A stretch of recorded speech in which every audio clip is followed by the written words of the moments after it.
সুপ্রভাত বন্ধুরা। ওম সাইরাম। প্রভু সকলকে খুব ভালো আর সুস্থ রাখুন। জানো তো বন্ধুরা, দিনের শেষে রাত্রে সবার প্রথম কার কথা মনে পড়ে?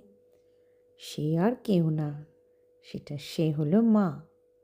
সকাল থেকে শুরু হয় একটা দিনের পরিশ্রম, আর তা চলতে থাকে প্রতিদিনই, প্রতিটা মুহূর্ত কাজ আর কাজ। সংসার ধর্ম হলো বড় ধর্ম। ভগবানকে যদি তুমি একদিন খেতে না দাও, তিনি চুপচাপ চেয়ে বসে থাকবেন। কিন্তু সংসারে আমাদের মেয়েদের ভূমিকাটাই আলাদা। মানে মা হোক আর বাড়ির বউই হোক, তাদের কর্তব্য একদমই আলাদা।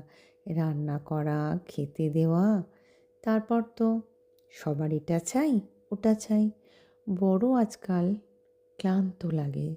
জানো তো বন্ধুরা, দিনের শেষে তখন মনে হয় হয়তো মাকে বললে মা এক গ্লাস জল দেবে। যতই হোক পা ব্যথা আর কোমর ব্যথা ঠিক দিত, তাই না বন্ধুরা?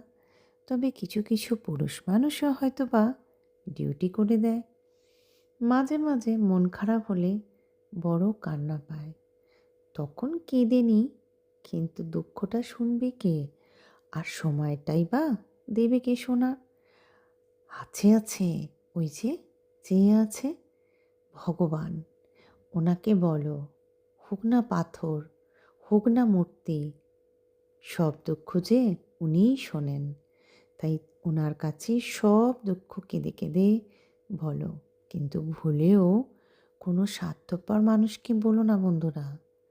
নিজের দুঃখই হোক আর আনন্দই হোক, সেটা সম্পূর্ণ তোমার নিজের, আর নিজের মধ্যেই রেখো।